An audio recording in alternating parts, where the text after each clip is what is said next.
First point है हमारा शारीरिक विकास के लिए शिक्षा। जो बच्चों के अंदर शारीरिक चेंजेस आते हैं, उनका शारीरिक विकास होता है, तो उसके अनुरूप शिक्षा किस प्रकार से होनी चाहिए। The education for the physical development.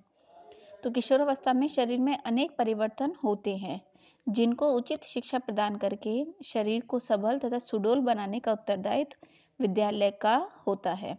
अतः उसको अर्धोलिखित का आयोजन किया जाना चाहिए। यानी बच्चों के शारीरिक विकास के लिए क्या क्या शिक्षा होनी चाहिए, या क्या क्या अपने विद्यालय स्तर पर उनके विकास के लिए क्या क्या कार्यक्रम या क्या क्या शिक्षा हम कर सकते हैं, वो होती हैं। सबसे पहले शारीरिक तथा स्वास्थ्य शिक्षा। विभिन्न प्रकार के शारीरिक व्यायाम, यानी स्कूल में विद्यालय में क्या होना चाहिए, एक्सरसाइज होनी चाहिए, और विभिन्न प्रकार के खेलों का आयोजन किया जाना चाहिए। साथ ही साथ बच्चों को स्वास्थ्य शिक्षा तथा शारीरिक शिक्षा दी जानी चाहिए।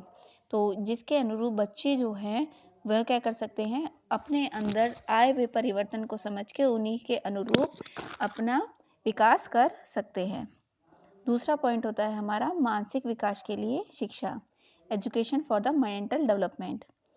किशोर जो होते हैं उनकी मानसिक शक्तियों का सर्वोत्तम तथा अधिकतम विकास करने के लिए शिक्षा का स्वरूप जो होना चाहिए वह बच्चों की रुचियों, उनके रुझानों, उनके दृष्टिकोण तथा उनकी योग्यताओं को ध्यान में रख के उसी के अनुरूप दिया जाना चाहिए।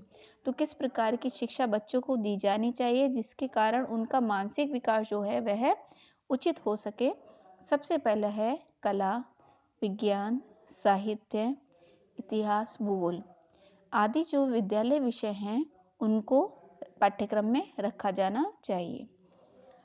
सेकंड पॉइंट है किशोर की जिज्ञासा को संतुष्ट करने के लिए, साथ ही साथ उसको निरीक्षण करने के लिए, निरीक्षित शक्तियों को प्रशिक्षित करने के लिए उनको विभिन्न प्रकार के प्राकृतिक तथा ऐतिहासिक स्थानों का भ्रमण किया जाना चाहिए।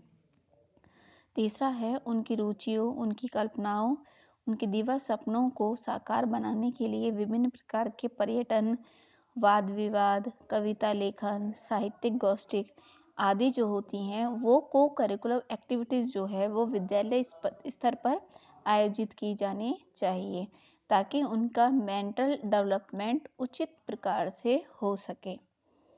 तीसरा होता है हमारा संवेगात्मक विकास के लिए शिक्षा। Education for the emotional development.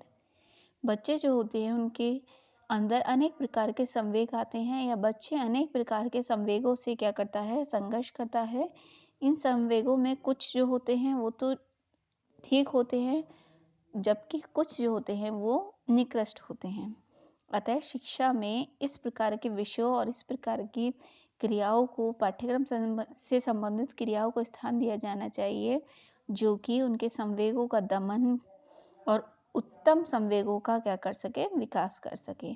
तो इस उद्देश्य से कला, विज्ञान, साहित्य, संगीत, साहित्यिक, सांस्कृतिक कार्यक्रम आदि जो है वो पाठ्यक्रम में रखे जाने चाहिए, आदि की सुंदरता की व्यवस्था की जानी चाहिए। ये होता है हमारा संवेगात्मक विकास के लिए शिक्षा।